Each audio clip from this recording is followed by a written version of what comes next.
அனைவருக்கும் ஆரணி அண்ணா ஐஏஎஸ் அகாடமியின் சார்பாக வணக்கத்தை தெரிவித்துக் கொள்கிறோம். கடந்த 2 நாட்களாக உளவியல் வீடியோ பதிவுகள் என்னால் கொடுக்க முடியல, ஒரு சில குடும்ப சூழ்நிலையின் காரணமாக. அதுக்கு என்னுடைய வருத்தத்தை தெரிவித்துக் கொள்கிறோம். இன்றைய வகுப்பில் நம்ம கண்டினியூவாக என்ன சார் பார்க்கலாம் அப்படின்னு பார்த்தோம்னா, ஆல்ரெடி போன கிளாஸுடைய கண்டினியூட்டியில் இப்போது வளர்ச்சிசார் செயல்கள் அப்படின்றத நம்ம இங்கே தொடர்பாக பார்க்கலாம். 3வது லெசனாக வரக்கூடிய கவனமும் வளர்ச்சிசார் செயல்களும் தொடர்பாக இருக்கக்கூடிய வினாக்கள் நமக்கு அதிகமாக எதிர்பார்க்கக்கூடியதாக இருக்கும்.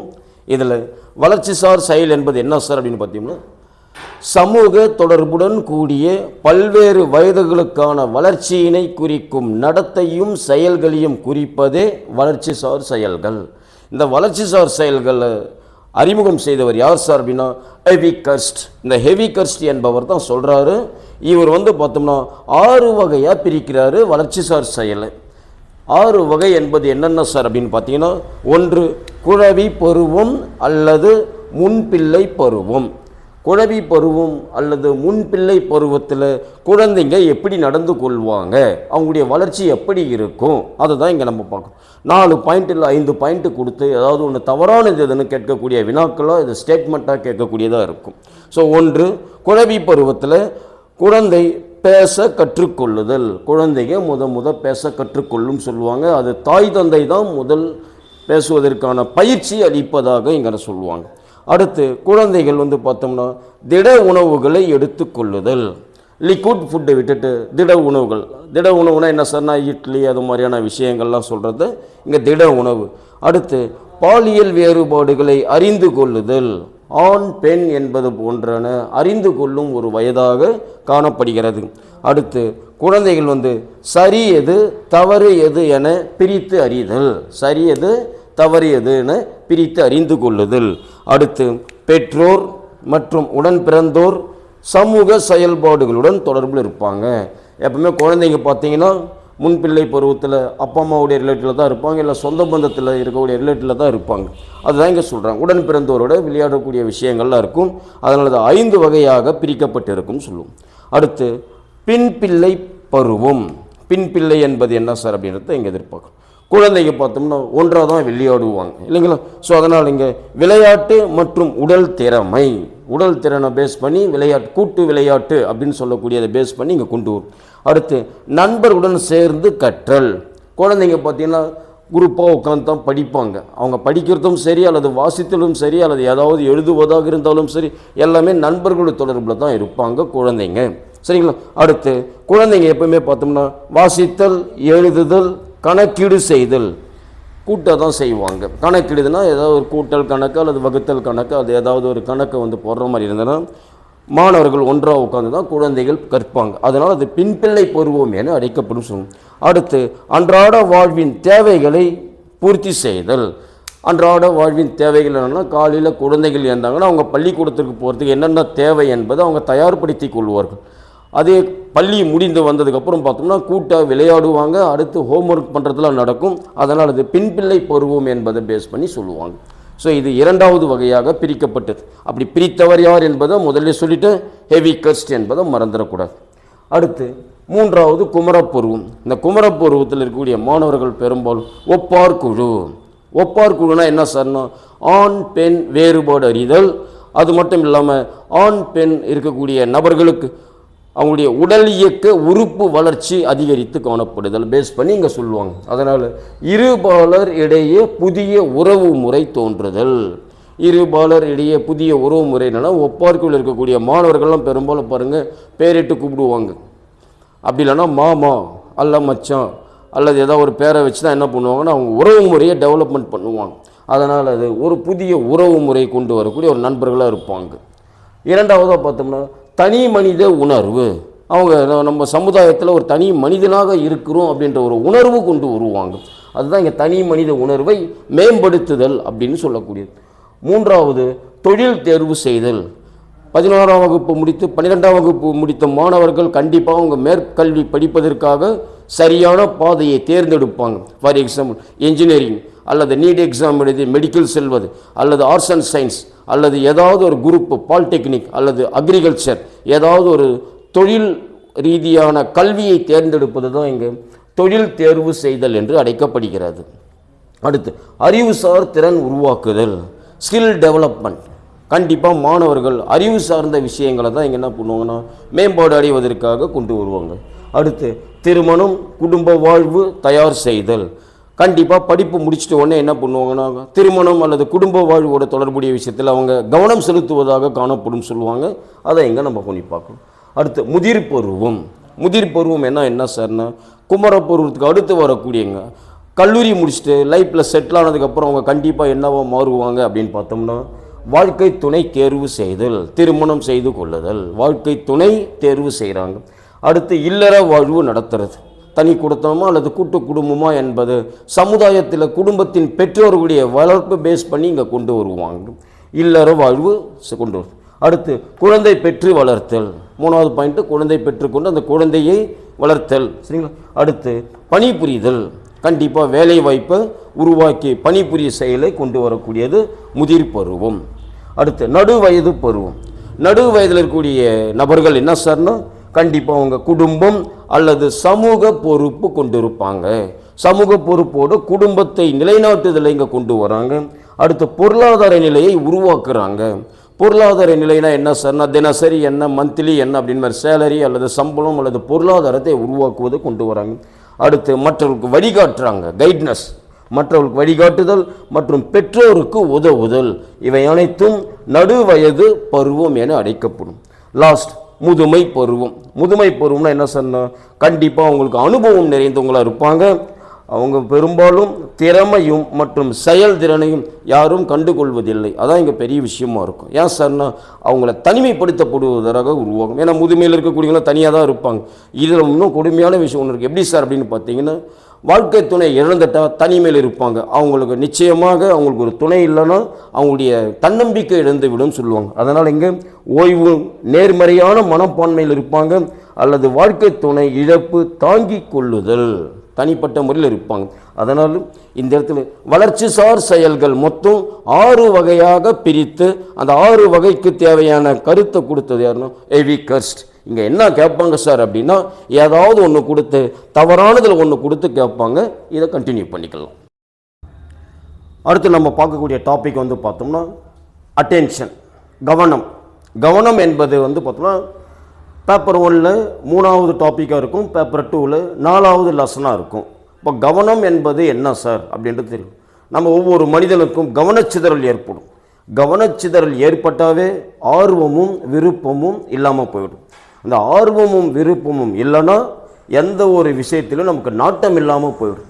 அப்படி நாட்டம் இல்லாமல் போச்சுன்னா கண்டிப்பாக லட்சியத்தை அடைய முடியாது. இது யாருக்கெல்லாம் பொருந்தும் சார் அப்படின்னு பார்த்தீங்கன்னா மாணவர்களுக்கு மட்டும் அல்ல, போட்டித் தேர்வு எழுதக்கூடிய நபர்களுக்கும் இது பொருந்தும். ஃபார் பெஸ்ட் எக்ஸாம்பிள், ஆசிரியராகிய நாம் டெட்டில் பாஸ் பண்ணணும்னா நிச்சயமாக கவனம் இருந்தால் மட்டுமே சக்ஸஸ் பண்ண முடியும். அதனால தான் பெரும்பாலும் கிராமத்தில் சொல்லுவாங்க பார்த்தீங்கன்னா கவனமாக படி, கவனத்தை சிதற விடாத, மனச்சிதறல் கொண்டு வராது அப்படின்ற மாதிரிலாம் இங்கே சொல்லுவாங்க. அப்போ கவனம் என்பது என்ன சார்னா நனவு நிலையோடு தொடர்புடையது. அப்போ நனவு நிலைனா என்ன சார்னா அட் ப்ரெசன்ட் கான்ஷியஸ் லெவலில் இருக்கக்கூடியவங்க. நாம் வந்து பார்த்தோம்னா நாம் ஒன்று நினைப்பது தெய்வம் ஒன்று நினைப்பது, நாம் ஒன்று நினச்சிட்டு இருப்போம், ஆனால் செயல் வேறு மாதிரி இருக்கும். அதை தான் இந்த இடத்துல சொல்லுவாங்க. நமது நனவு பரப்பில் பல்வேறு தூண்டல்கள் ஒரு குறிப்பிட்ட சமயத்தில் நமது தேவையுடன் இணைந்து ஒன்றிணைந்து புலன்காட்சி செயலுக்கு உட்படுத்துதலே கவனம் என அழைக்கப்படும். நாம் என்ன பண்ண போகிறோம் அப்படின்றத முதல்ல நனவு நிலைக்கு கொண்டு வந்து அதை செயல்பாட்டுக்கு கொண்டு வருவதற்கு ஒன்றினும் நம்முடைய மனசு. அதுதான் இங்கே தூண்டல் துலங்கல் அப்படின்னு சொல்கிறாங்க, ஸ்டிமுலேஷன் அப்படின்னு சொல்லக்கூடியது. சரிங்களா? ஸோ அப்போது கவனம் என்பது என்ன சார் அப்படின்னு பார்த்தோம்னா புலன்காட்சிக்கு கொண்டு வர வேண்டும் என்பதை இங்கே தொடர்பு படுத்துகிறாங்க. அப்போ அறிஞர் பெருமக்கள் ஒவ்வொருவரும் கவனத்தை பற்றி என்ன சொல்லியிருக்காங்க, அட்டென்ஷன்னா என்ன அப்படின்னு பார்த்தோம்னா கவனம் மற்றும் நனவு நிலை இரண்டும் ஒரே மாதிரியானவை அல்ல என கூறியவர் வில்லியம் ஜேம்ஸ். இவர் அமெரிக்க உளவியலின் தந்தை என அழைக்கப்பட்டவர்னு நம்ம படிச்சிருப்போம். அடுத்து வந்து பார்த்தோம்னா ஒரு பொருளை தெளிவாக அறிய செயல்படும் முயற்சியே கவனம். மக்டுகள் என்பவர் குறிப்பிட்டிருப்பார். இயல்பூக்கத்தின் தந்தை என அழைக்கப்பட்டவர் மக்டுகள். சரிங்களா? அடுத்து உலகத்தில் உள்ள எல்லா பொருட்களின் மீதும் நனவுகளை குவிப்பது கவனம் அப்படின்னு சொன்னவர் டம்வீல். டம்வீல் என்பவர் குறிப்பிட்டிருக்கார். நமது நனவு நிலையில் உள்ள உரு பின்னணி, ஏதாவது ஒரு பொருளை நினச்சி அது ஏதாவது ஒரு இது சார் பகற்கனவு காணுவதுன்னு அர்த்தம் சார், சாதாரணமாக சொல்கிறோம். சரிங்களா? உரு மற்றும் பின்னணி கொண்டு கவனம் உட்படுத்தப்படுகிறது என கூறியவர் ரூபின். ரூபின் என்பவர் இதை குறிப்பிடுறார். அடுத்து கவர்ச்சி அல்லது அக்கறை.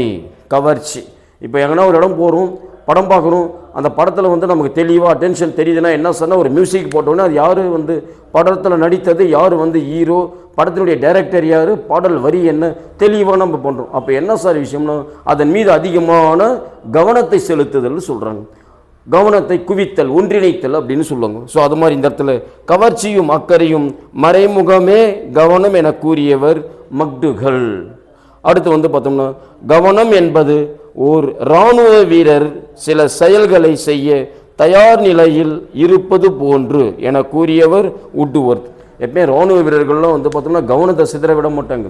அப்படி கவனம் சிதறல் வந்ததுன்னா நமக்கு பாதுகாப்பு இல்லாத ஒரு சூழ்நிலை உருவாகிடும். அதனால் கவனம் என்பது இராணுவ வீரர்களுக்கு தொடர்பு படுத்துகிறார். யார் சார் அப்படின்னா உட்வொர்த் என்பவர். அடுத்து கவனம் என்பது மனசக்தி. இதுக்கு வேறு பெயர் லிபிடோ சக்தின்னு போன கிளாஸ் முன் கிளாஸ் நம்ம நடத்தியிருப்போம். லிபிடோ சக்தின்னு சொல்லுவாங்க. அந்த லிபிடோ சக்தி என கவனத்தை வரையறுத்து கூறியவர் வாலண்டைன். சரிங்களா? ஸோ அதெல்லாம் வந்து பார்த்தோம்னா கவனத்தில் வரக்கூடிய மிக முக்கியமான உளவியல் அறிஞர்கள். அடுத்து கவனம் என்பது தீர்மானிக்கும் காரணிகள் என்னென்ன. இந்த காரணிகள்லேருந்து நமக்கு எதெல்லாம் ஒரு கொஷின் கேட்பாங்க. எப்படி சார் அப்படின்னு பார்த்தீங்கன்னா அகக்காரணிகள் புறக்காரணிகள் என இரண்டாக பிரிப்பாங்க. அகக்காரணிகள்னால் என்னென்ன சார் அப்படின்னு பார்த்தீங்கன்னா 1 ஆர்வம், 2 தேவை, 3 ஆயத்த நிலை, 4 மனநிலை, 5 உடல்நிலை, 6 மனவெழுச்சி, 7 பழக்க வழக்கம், 8 மரபு, 9 இயல்பூக்கம். இது அனைத்தும் அகக்காரணிகள். புறக்காரணினா என்ன சார்னா உருவ அளவு, அடர்த்தி, மாற்றம், வேறுபாடு, புதுமை, இயக்கம் மற்றும் அதன் அசைவு, திரும்ப திரும்ப தோன்றுதல், முழுமை பெற்ற உருவம். இவை அனைத்தும் புறக்காரணிகள். இது பெரிய டாபிக். இதிலிருந்து நமக்கு ஒரு கொஷின் வரும். எப்படி வரும்னு சொல்லிடுறோம். ஃபார் எக்ஸாம்பிள் இப்போ ஏதாவது ஒன்று நம்ம செய்யறதுக்கு ஆர்வம் அதிகலாம் தேவையில்லை. டெட் எக்ஸாம்பிளாக பாஸ் பண்ணணும். அதுக்கு நமக்கு என்ன வேணும்? மெட்டீரியல் வேணும் சார். அது கிடையாது. இந்த அகக்காரணியில் என்ன வேணும் அதை தான் இங்கே நம்ம தயார்படுத்தும். ஃபார் எக்ஸாம்பிள் அகக்காரணியில் கவனத்தை சிதற விடாமல் நம்ம கொண்டு வர்றதுக்கு டெட் எக்ஸாமில் பாஸ் செய்து வெற்றி பெற வேண்டும் என்ற நிச்சயமாக அங்கே ஆர்வம் தேவை. ஆர்வம் இல்லைன்னா வேலைக்கு ஆகாது. அதுதான் நான் முதல்ல சொல்லிட்டேன். ஆர்வமும் விருப்பமும் இல்லைன்னா கவனம் சிதறிவிடும் அப்படின்னு சொல்லி. அப்போது ஆர்வத்துக்கு நம்ம உருவாக்கி கொள்ள வேண்டும். நமக்கு நாமே ஆர்வத்தை என்ன பண்ணணும்? செல்ஃப் மோட்டிவேஷன் கொண்டு வர மாதிரி கொண்டு வரணும். சரி.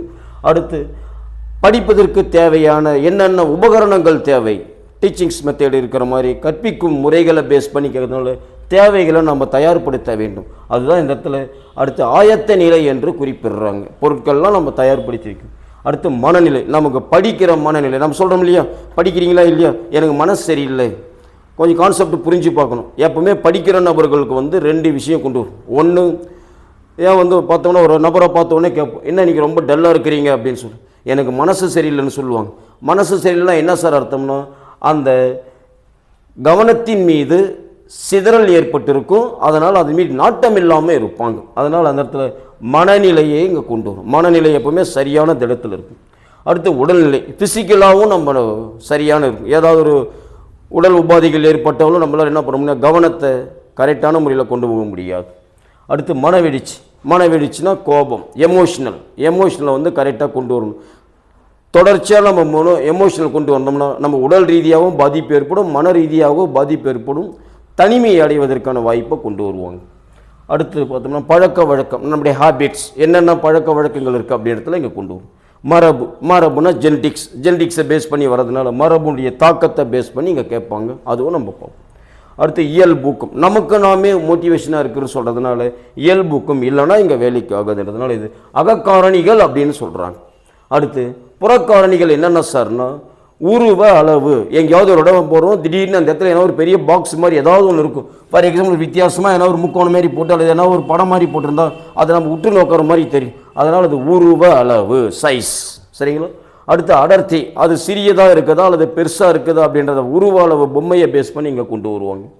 அடுத்து மாற்றம், ஏதாவது ஒரு மாற்றத்தை கொண்டு வந்தோம்னா கற்றலில் சிறப்பாக கொண்டு போக முடியும் அப்படின்றதுல அங்கே மாற்றத்தை கொண்டு வருதல். பெரும்பாலும் டீச்சிங் உபகரணம் நம்ம என்ன சார் கொண்டு போவோம் பார்த்தோம்னா பெரிய விஷயம்லாம் கிடையாது.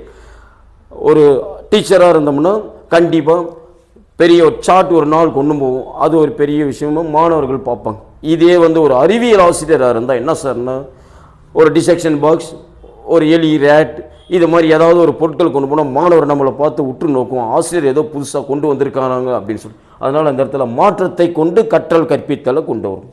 அடுத்து வேறுபாடு, ஒவ்வொரு நாளும் ஒவ்வொரு புதியதாக மாணவருக்கு ஏதாவது நம்ம கற்றுக் கொடுத்தோம்னா மாணவர் அடுத்து சார் என்ன கொண்டு வருவார்னு பார்ப்பாங்க இல்லைங்களா, ஆசிரியர் பெருமக்கள் கொண்டு வரது பார்க்கறதுனால அது வேறுபாடும் புதுமையும் ரெண்டுத்தையும் கொண்டு வரதுக்கான வாய்ப்பை உருவாக்கும். அடுத்து இயக்கம் மற்றும் அசைவு, ஏதாவது ஒரு பொருளுடைய இயக்கத்தில் அசைவு சரியான திசையில் கொண்டு போகிறது, புறக்காரணியில் கொண்டு வருவதற்கான வாய்ப்பு கொண்டு. அடுத்து மாணவர்களுக்கு திரும்ப திரும்ப தோன்றும் மாதிரியான அல்லது திரும்ப திரும்ப கற்றலில் முழுமை பெறுவதற்கு தேவையான அளவு நம்ம இங்கே கொண்டு வர வேண்டியது. அடுத்து முழுமை பெற்ற உருவம், ஏதாவது ஒரு பொருள் அப்படி போட்டு இப்போ இந்த இடத்துல போட்டிருக்கிறோம், இதை பார்த்தோம்னா ஒரு படத்து மாதிரி தெரியல, ஆனால் இதுக்குள்ளே ஒரு சிறிய ஒரு கட்டை மாதிரி கொடுத்துட்டு இது மாதிரி ஒன்று போட்டு விட்டு பார்த்தோம்னா கண்டிப்பாக இது ஒரு அமீபா அப்படின்னு சொல்லிட்டு ஒரு அமைப்பை கொண்டு வரலாம். அதனால் இந்த இடத்துல முழுமை பெற்ற உருவத்தை இங்கே நம்ம தெளிவுபடுத்தலாம். ஸோ அதனால் கவனத்தில் அகக்காரணியும் புறக்காரணியும் தெளிவாக படித்தோம்னா ஒரு கொஷின் நமக்கு எதிர்பார்க்கலாம். இதை பற்றியான வீடியோக்கள் பின்னாடி பார்ப்போம். லாஸ்ட்டாக ஒரு விஷயத்தை மட்டும் சொல்லிக்கிறோம். ஆல்ரெடி உங்களுக்கு தெரியும், நேற்று சுப்ரீம் கோர்ட் உத்தரவு ஒன்று வந்தது. அதில் நம்மளுடைய அகாடமியில் வீடியோவில் பதிவு செய்திருப்பாங்க. அந்த வீடியோவை நீங்கள் பார்த்துருப்பீங்க. ஆசிரியர் பெருமக்களுக்கு இந்த டெட் ஒரு வரப்பிரசாதம். கண்டினியூவாக படித்து நீங்கள் இந்த டெட்டில் பாஸ் செய்து சான்றிதழ் வழங்க வைத்து கொண்டால் நிச்சயமாக உங்கள் எதிர்காலம் சிறப்பாக இருக்கும் என்று கூறி விடைபெறுகிறேன். நன்றி. பண்ணிக்கப்பா.